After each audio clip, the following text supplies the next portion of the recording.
Qala, kata Imam Al-Bukhari, haddatsana Abdullah. Qala haddatsana Abdullah bin Zubair bin Isa. Kata Imam Muhammad bin Ismail Al-Bukhari, haddatsana Abdullah bin Zubair bin Isa. Qala haddatsana Sufyan. Qala haddatsana Al-A'mash. Qala an Abdullah bin Murrah. Qala an Masruq. Qala an Abdullah. Qala Nabi sallallahu alaihi wasallam. Kata Nabi sallallahu alaihi wasallam dalam hadis ni,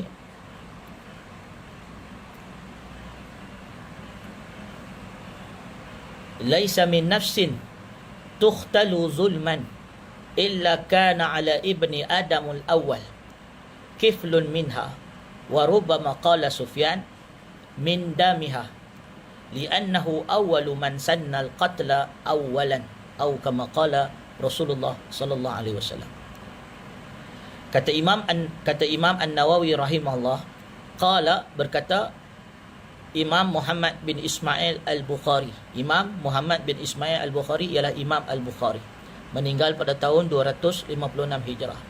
Qala haddatsana Abdullah, atau qala haddatsana Humaidi, berkata Humaidi ni Abdullah bin Zubair bin Isa, atau namanya Al-Humaidi, iaitu Imam Al-Humaidi, seorang ulama hadis.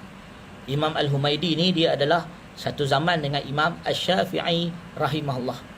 Qala Al-Humaidi, berkata Imam Al-Humaidi, qala haddatsana Sufyan, berkata Sufyan di sini Sufyan bin Uyainah, seorang ulama hadis yang masyhur di Mekah. Qala haddatsana Al-A'mash, berkata Al-A'mash ialah seorang tabi'in yang masyhur, Sulaiman Al-A'mash, Sulaiman bin Mihran, seorang ulama hadis yang sangat hebat dan sangat terkenal. Al-A'mash an Abdullah bin Murrah, daripada Abdullah bin Murrah Al-Qarfi.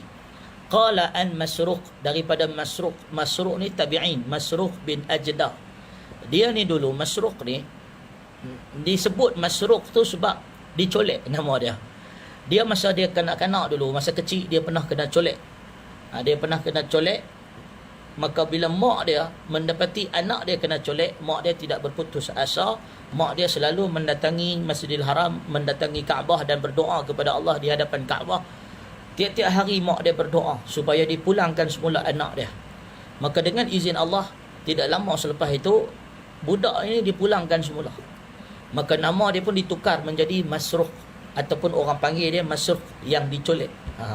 Nama dia Masruq bin Al-Ajdah, seorang tabi'in yang masyhur. Kata Masruq qala an Abdullah atau an Abdullah. Abdullah ni maknanya, kalau dalam hadis bila kita baca an Abdullah atau an Abdullah, daripada Abdullah ni biasa dalam hadis nombor satu dia rujuk kepada Abdullah bin Mas'ud.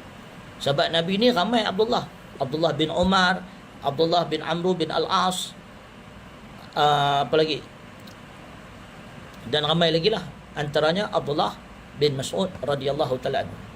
Jadi bila disebut Abdullah dalam hadis, umumnya kalau dia tak explain Abdullah bin apa, maknanya Abdullah bin Mas'ud. An Abdullah, kata perawi hadis ni daripada Abdullah, iaitu Abdullah bin Mas'ud radhiyallahu ta'ala anhu. Qala Nabi sallallahu alaihi wasallam, daripada Nabi, berkata Nabi sallallahu alaihi wasallam, laisa min nafsin tukhtalu zulman, tidak ada daripada jiwa ni, laisa min nafsin tukhtalu zulman, tidak ada seorang pun yang dibunuh dalam keadaan zalim, illa kana ibni Adam al-awwal, melainkan dosanya turut ditanggung oleh anak Adam yang awal.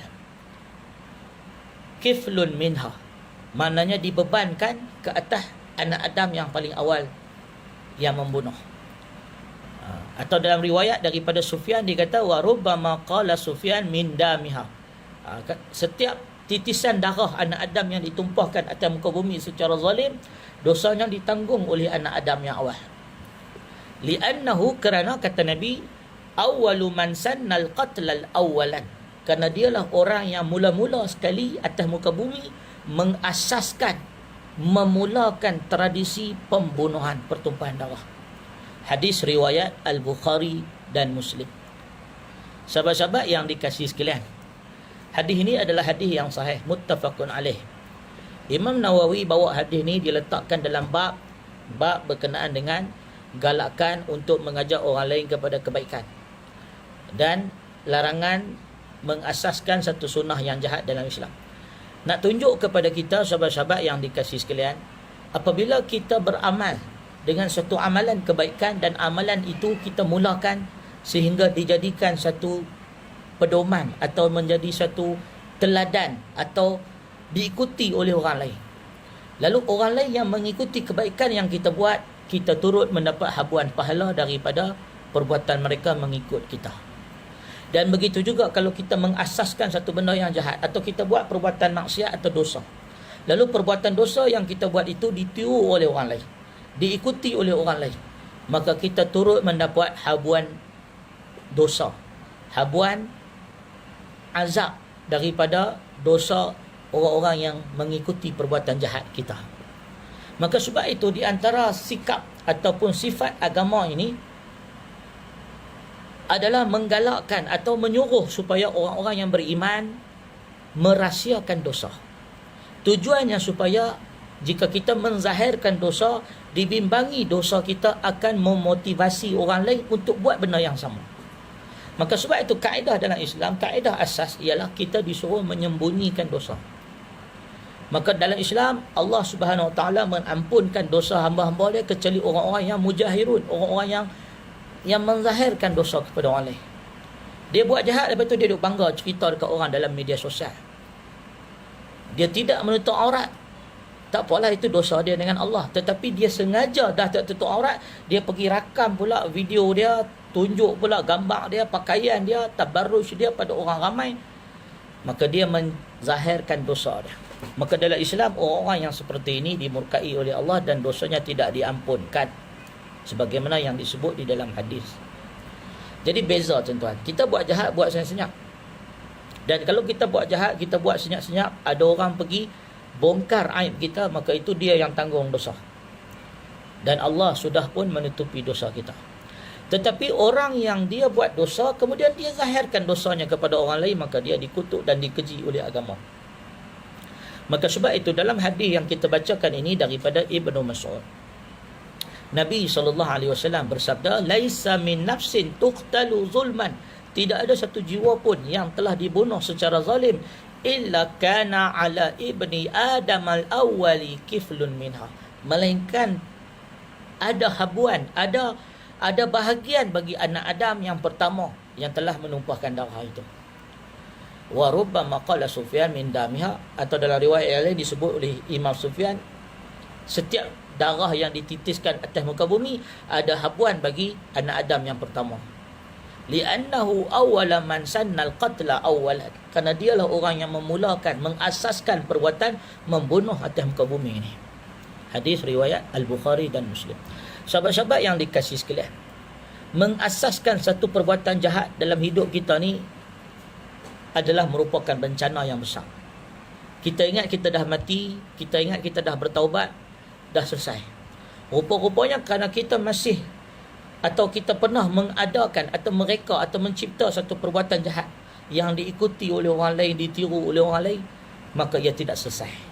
Berterusan walaupun kita mati, perbuatan jahat itu berterusan, kita mendapat habuan dosa atas apa yang kita pernah lakukan. Maka sebab itu, ini adalah ancaman dari Nabi SAW dan peringatan daripada Allah. Apabila kita hidup atas muka bumi ini, kita bukannya malaikat. Memang Allah memahami kita bukan malaikat. Allah mengetahui kita anak Adam sentiasa berdosa. Maka sebab itu Allah membuka pintu rahmat, pintu keampunan seluas-luasnya. Tetapi dalam jenis-jenis dosa ni, ada dosa yang kalau kita buat, apabila kita melakukan dosa itu, dosa yang juga mengajak orang lain, ajak sama orang lain pergi buat dosa. Sama ada dengan bagi idea, sama ada dengan bagi panduan, bagi jalan, sama ada dengan memberi galakan untuk turut buat dosa yang sama. Maka kita akan berterusan menanggung kejahatan dan perbuatan kesalahan tersebut. Sahabat-sahabat yang dikasihi sekalian, cuba bayangkan 5 perkara yang disebut oleh para ulama, jenis-jenis dosa yang mewarisi, yang diwarisi.